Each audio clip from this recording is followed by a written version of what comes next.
Welcome to my channel. My name is Taylor Isaac. I am a writer, an author, and I love relationships, specifically those that seem to transcend insurmountable divides. This isn't in a rah-rah kumbaya, let's all come together sort of way. This is in a deep and meaningful and hardworking sort of way.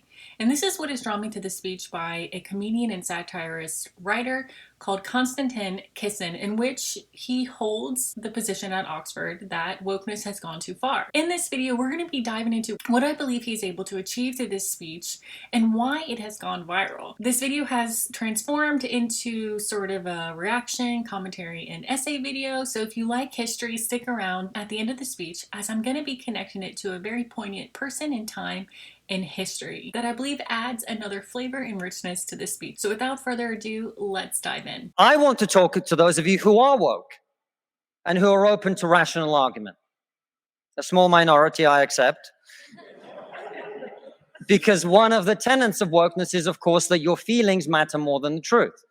But I believe in you. I believe there are those of you here who are woke, who are open to rational argument. So let me make one. We are told that... Okay. The first thing that he does right here that is amazing and quite different from a lot of other debates that we see is that he is willing to speak directly to the people. Well, if you are open to reason, I want to speak to you. He's not speaking to win, right? So what is it like when someone's speaking to win? Anybody else want to negotiate? There's usually no room for the other people in the room. There's no room for the opposition. In reality, there's not my truth. There's not your truth, there's the truth. And we can measure the truth because of the effects that it creates. So when we understand that he is bringing a level of truth with him, what he does through this speech becomes a lot more, you start to see the gift that he's ultimately offering people through this speech. Look, you have seen these things, you understand these things, you know that they are based in truth, not in idea, not in emotion, not in what you think the world should be, but in tried and true and tested formulations that produce particular effects. Right? If you want to hold water, you need a vessel. That's just the way that it goes. And so he is actually throwing them a bone. That your generation cares more than any other about one issue in particular, and that issue is climate change. We're told that many of you suffer from climate anxiety. Really want is someone to hold me and tell me that everything is gonna be all right. Everything is gonna be all right. You wish to save the planet. And for tonight, and tonight only, I will join you. I will join you in worshiping at the feet of Saint Greta of climate change.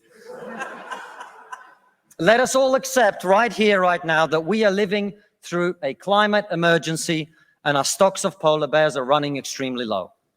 I join you in this view. I truly do. Now, what are we to do about this huge problem facing humanity? What can we in Britain do? We can only do one thing. You know why? This country is responsible for 2% of global carbon emissions, which means that if Britain was to sink into the sea right now, it would make absolutely no difference to the issue of climate change. So there are really a few things that KK does in this speech. First of all, I want to speak to you. I want to engage you. I believe in you. And secondly, he sort of creates a bridge. He says, okay, look, I'm on your side. I want the same things that you want, which is to solve problems. And let's say that this climate change is truly this huge problem. I'm on your side. Let's figure out what we can do with it. So that's the first thing that he does, is he creates he connects to a mutual interest. And this is really important because if you are sitting across from someone whom you have deemed your enemy, how likely are you going to be to pay attention?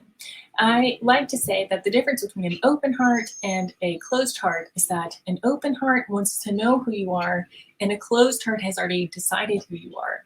So in this talk, I believe that he is trying to open the hearts and the minds of his opponents by sort of connecting to that mutual interest and saying, okay, I'm on your side. Now what can we do?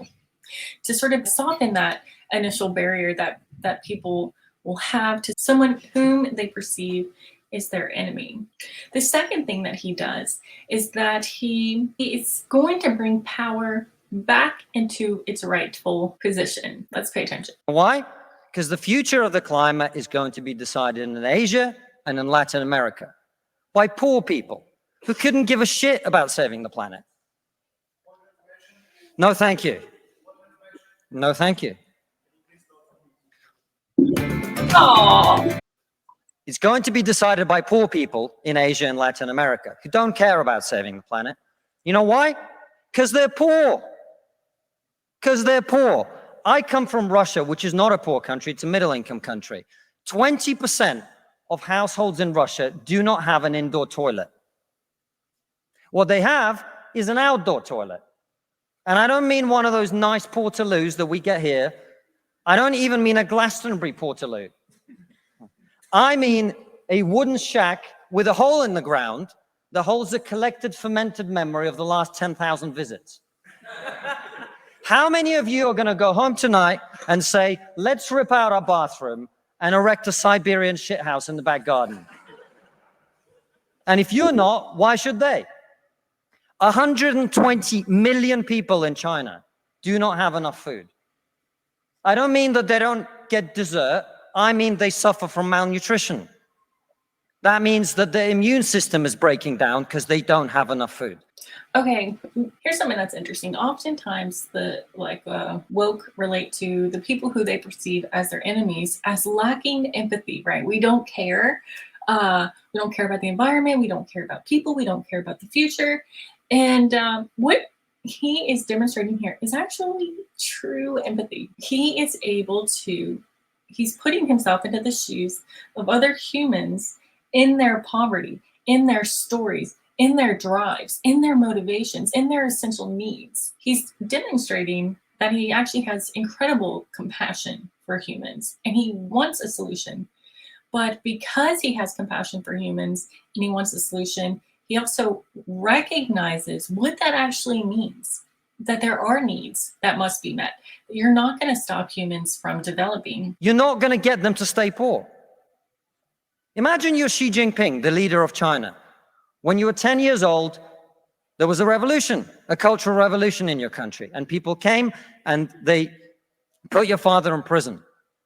Your mother had to denounce him. Your sister killed herself. And you, no longer enjoying the protection of your formerly powerful father, were sent to a village where you lived in a cave. I have to say something else here, that so much of the woke ideology is about me, what I feel, what I think. And honestly, here he's saying other people's lives have experienced crazy amount of suffering. There's so much suffering happening in the world. But woke tends to breed this emotional self-centeredness that's just on this next level. And so I love what he's doing here by saying this is someone who has experienced incredible tragedy, incredible heartbreak, incredible odds set against him. Yes, Xi Jinping is a competitor and perhaps a threat, but at the same time, he's a human. And because he is a human, we can understand the things that would motivate him and lead him to where he is today. And it's sort of like inviting people to actually walk the talk and to say, this world doesn't operate according to your laws and your feelings, and you don't set the rules. There are rules through which humanity operates, but we have to understand what those rules are. We have to understand these foundational aspects of how things actually work in the world. And I love that he's connecting people to true empathy and true compassion, and he's sort of putting these people on the hook for what they think would be good would actually be creating great harm for other people. So it's sort of an ethical dilemma. House. And here you are, decades later. You have clawed your way up the bloody and greasy pole of Chinese politics to be the undisputed supreme leader of the very Communist Party that destroyed your family. And you know that the main thing you have to do to survive and to stay in power is to deliver the one thing that the people of China want: prosperity, economic growth. Where do you think climate change ranks on Xi Jinping's list of priorities? A third of all children who live in extreme poverty in the world live in India. I'm guessing if you're watching this, you're from the West. But oftentimes in the West, Western values are amazing. But there are a lot of things about the West that countries outside of the West condemn. Okay, we're back. Was that a glitch in the Matrix? Condemn, and rightfully so. And we're kind of living that right now.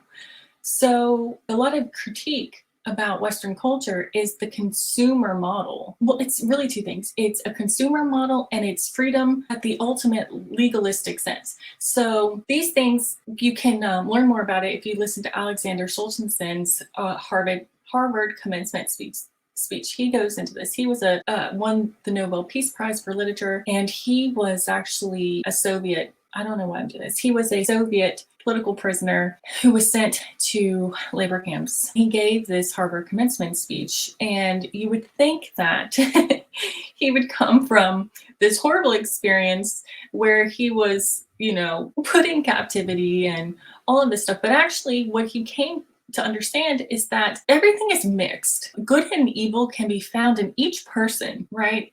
And there's this idea of making one thing all evil and one thing all good, and it just isn't true. And so in his speech, what he sort of railed against the West for two things. And one is the consumer culture that sort of absorbs the individual. It's like another form of communism in the sense that can create a cog within a machine. It can kind of dunk on human dignity because you just become a consumption machine.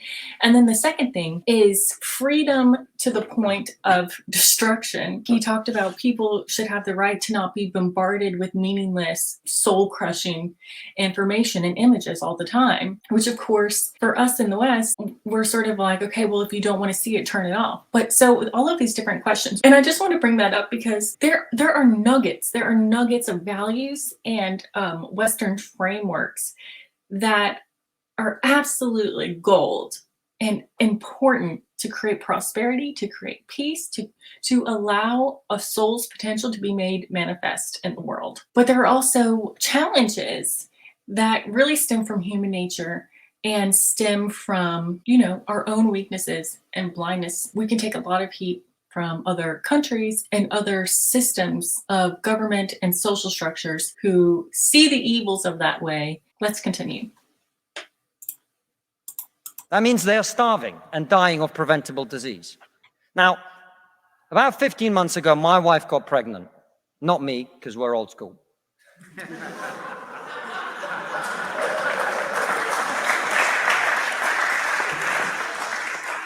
And for 9 months, we talked about what our boy would look like, what he might do when he grows up.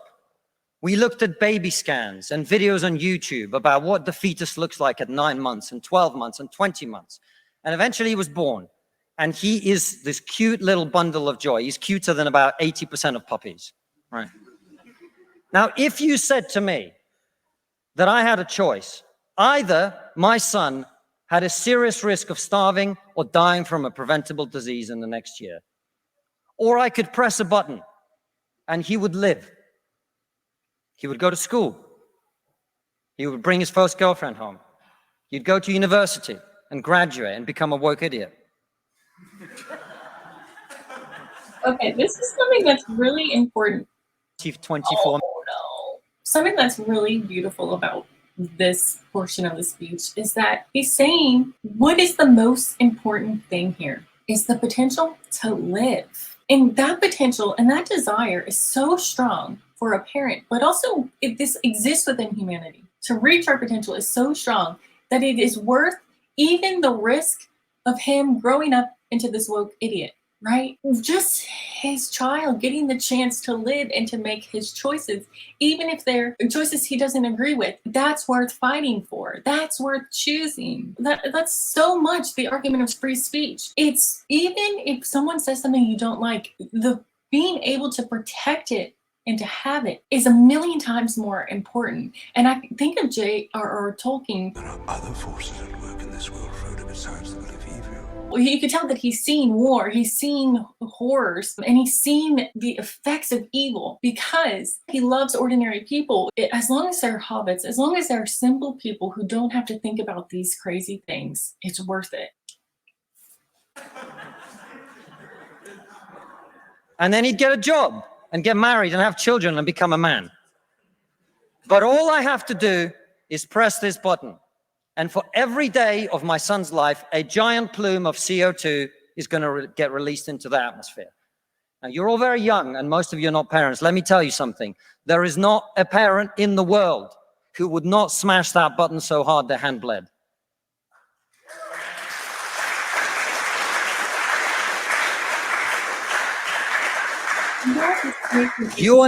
I think that we just have such a strong parental crisis in the West that people who have never experienced true and deep bonds with another person, don't know how many people have actually experienced the profound, almost transcendent, and yet so deep within our body connection to another person that the idea of them, not being able to reach their potential, just that all-encompassing love. Don't know how many people who haven't become parents themselves experience that and know that depth of that.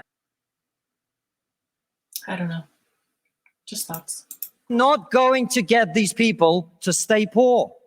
You're not even going to get them to not want to be richer. So much of woke ideology, it like separates your mind from reality. So you're living out here at this utopian potential, but it sort of separates you from the nitty-gritty reality of what it would actually take to get there. It is so much like communism. It's crazy. Speaking specifically about the post-totalitarian system written about by a man called Václav Havel. And I think it is a really important thing to connect to this speech, which I'll do later on. But how it's able to really disconnect you from reality. So what he's doing here is he is reconnecting people to the harsh reality that they are accountable to other people, and you're not going to get them to stay poor because these policies, this consciousness is a destructive force that limits others so that it can itself gain. You're the one that put this in her head? People who are stuck in the bright shininess of it and the self-righteousness and the self-servingness of it, or in the fear, the anxiety of we have to do this at all costs, the means justify the end. And we've seen how that has played out in history and how it's led to some of our greatest atrocities. Speaking specifically about the Holocaust and World War II, that putting their responsibility back into reality, that, listen, you are on the hook for keeping these people poor, but perhaps there's a better way. But he's bringing power. He's bringing power back into the real world. He's bringing responsibility back into the real world. He's connecting things back to essential needs. And this is what people need. This is what woke people need, because if they don't even understand these sort of foundational things, or they've been given corrupted information, like they've been fed a worldview that seeks to explain why things are, that's based on a lie. You can break a man's skull, you can arrest him, you can throw him into a dungeon. But how do you control what's up here? How do you fight an idea, especially a new idea?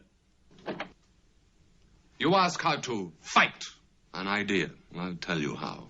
With another idea. And they filter everything through that lie, then they've been taken out of or they've mixed these things. And what he's doing is he's kind of snapping it back into reality and bringing it into these tangible, rooted, concrete things, hopefully, that all humans from all backgrounds can grasp and get and connect to. And so, I put it to you, ladies and gentlemen, there is only one thing we can do in this country to stop climate change, and that is to make scientific and technological breakthroughs that will create the clean energy that is not only clean, but also cheap. And the only thing that wokeness has to offer in exchange is to brainwash bright young minds like you to believe that you are victims, to believe that you have no agency, to believe that what you must do to improve the world is to complain, is to It's a strange thing that happens with this. You have no power and all the power at the same time. You need to give up your rights, give up your power to another power to have power. It's so strange. I mean, it's manipulation to the max. It's exploitation to the max. To take people who want to do good and to manipulate them into doing bad without even them knowing it. And that's what's so sad. And that's why I'm so happy that he's engaging people, because this is what people, they need to be reconnected to the truth and to where they have true power.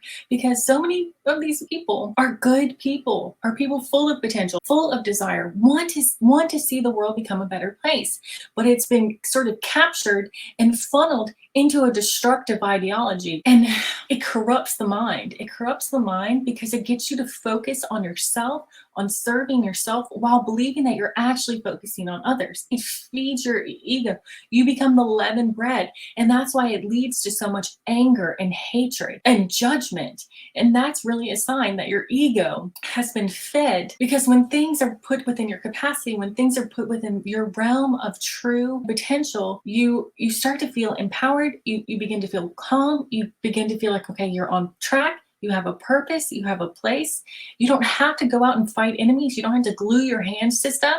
You're actually participating in a beautiful process of purpose and identity and being able to be a positive force in the world. But a lot of this woke ideology tricks people into thinking that they can be a positive force while destroying it. They become foot soldiers for something they don't actually understand. But what he's inviting people into is a true positive future and potential that works for all. We as people in the West have this amazing foundation. We have so much abundance that we can spend hours a day scrolling on our phone, talking about how you get tricked into just complaining about things. Like you have no agency, like you have no power. And so the only way to get power is to destroy other power, right? Then you get caught in a dog-eat-dog world. Well, that is what we as humans have evolved out of. That's what these Western principles and these Western values have evolved out of. They have come from tyranny. They have come from the dog-eat-dog world. They have come from conquer or be conquered. And what a lot of the woke people don't understand is that they're being sold the same slop, but it's being repackaged in this pretty and noble and good and righteous thing. And so he's inviting people into a true potential, a true future that works for all, where you do have agency, where you do have power. And so I love this so much. He didn't speak simply to win. He didn't go back into that dog-eat-dog world. He showed people a third side and a third way. And I think this is why this speech has gone viral, because we are so desperate to get out of this crap, out of this fight, and to connect into the natural aims of life, which I'll be discussing later on in this video. And that's why he's bringing the truth, and that's why he's coming from a place of inherent power. And that, my friends, is called integrity. That's called courage. Because he's connecting into the potential and the truth of humanity. He became an amazing leader. Now that's the stuff leaders should be made of. Protest is to throw soup on paintings. And we on this side of the house are not on this side of the house because we do not wish to improve the world. We sit on this side of the house because we know that the way to improve the world is to work, is to create, it is to build. And the problem with woke culture is that it's trained too many young minds like yours to forget about that. Thank you very much. That's the way you do it. Okay, so earlier in this video, I mentioned a man called Václav Havel, how he in this speech had a really amazing connection. So who is this man? Václav Havel was the first president of Czechoslovakia after the fall of the USSR. Czechoslovakia was part of the Eastern Bloc, one of the satellite states of the USSR after World War II. But before that, he was a poet and a playwright. But as fate would have it, he became something else, a dissident. Now, he wasn't your ordinary dissident. He wasn't trying to oppose the powers that be to grow and influence and power himself. He was a dissident for one one very special reason. He wanted to live in the truth. So he was pitted against the regime simply because he wanted to live in alignment with his better self, with the truth, with being able to say this is true and this is a lie and this is good and this is bad. He did something remarkable and incredibly risky. He wrote a lengthy political essay dissecting the regime, which he referred to as a post-totalitarian system. And he also talked about the power of people within this system and how power in this type of system is actually quite paradoxical. The name of this essay was called The Power of the Powerless. But there are two concepts that he talked about that I want to mention here as it relates to this speech. One is what he called the hidden sphere, and the other is what he called the natural aims of life. But to understand these things, we have to first understand the post-totalitarian system. So during that time and in the Eastern Bloc, it wasn't how you might imagine a dictatorship to be. Everything wasn't held together with raw military power, but actually through a vast network of instruments of manipulation under this particular worldview, right? Under this worldview of communism and this Marxist-Leninism, what he described as secularized religion that could not be accepted in part but had to actually be accepted in whole. And it sought to define how things were and why things were. He described ideology like this. He said, ideology is a specialist way of relating to the world. It offers human beings the illusion of an identity, of dignity, and of morality while making it easier for them to part from it. He said it creates a bridge of excuses between the system and the individual, and it spans the abyss between the aims of the system and the aims of life. It pretends that the requirements of the system derive from the requirements of life. It is a world of appearances trying to pass as reality. Now, Havel believed that individuals could only be alienated from themselves because there was something within them to alienate. Therefore, living in the truth was directly woven within this texture of living in a lie. It is the repressed alternative. Only against this background does living in a lie make any sense. It exists because of that background. It is a response to nothing other than the human predisposition to truth. But he said, under this orderly surface of the life of lies, there slumbers the hidden sphere of life and its real aims of its hidden openness to truth. And the singular, explosive, and calculable political power of living within the truth resides in the fact that living openly within the truth has an ally, invisible to be sure, but omnipresent, this hidden sphere. So why is this important? During this Oxford speech, I believe what KK was able to speak to was this hidden sphere, the human's natural predisposition for truth, our desire to make life manifest in the ways that it actually expresses itself. How Havel describes that is like this: life in its essence moves towards plurality, diversity, independent self-constitution, and self-organization. In short, towards the fulfillment of its own freedom. The post-totalitarian system, however, demands conformity, uniformity, and discipline. While life strives to create ever more improbable structures, the post-totalitarian system contrives to force life into the most probable states. By speaking to this hidden sphere, he was speaking to the power of life itself, to the hidden potential within all humans. In Czechoslovakia, there came a time where alternative political models could no longer speak to this hidden sphere. They could no longer inspire people in society. He said that the real sphere of politics in this system is elsewhere. It is in the continuing and cruel tension between the complex demands of that system and the aims of life. That is the elementary need of human beings to live, to a certain extent, at least in harmony with themselves. That is, to live in a bearable way. And he said that anything that touches this field concretely, anything that relates to this fundamental, omnipresent, and living tension, will inevitably speak to people. This is what KK is doing. He is speaking to this field concretely by bringing things back down to the level of needs, bringing things back down to the order of human development, and bringing things back into the realm of building, of inspiring that potential of life within us. And Havel writes this: abstract projects for an ideal political or economic order do not interest them to anything like the same extent. And rightly so. Not only because everyone knows how little chance they have of succeeding, but also because today people feel that the less political policies are derived from a concrete and human here and now, the more they fix their sights on an abstract someday, the more easily they can degenerate into new forms of human enslavement. People who live in the post-totalitarian system know only too well that the question of whether one or several political parties are in power and how these parties define and label themselves is of far less importance than the question of whether or not it is possible to live like a human being. Havel came to the firm conclusion that it is never a system that is going to change society, but it's people. He said a genuine, profound, and lasting change for the better can no longer result from the victory, were such a victory possible, of any particular traditional political conception, which can ultimately only be external, that is, a structural or systemic conception. More than ever before, such a change will have to derive from human existence, from the fundamental reconstitution of the position of people in the world, their relationships to themselves and to each other and to the universe. If a better economic or political model is to be created, then perhaps more than ever before it must derive from profound existential and moral changes in society. This is not something that can be designed and introduced like a new car. If it is to be more than just a new variation of the old degeneration, it must above all be an expression of life in the process of transforming itself. A better system will not automatically ensure a better life.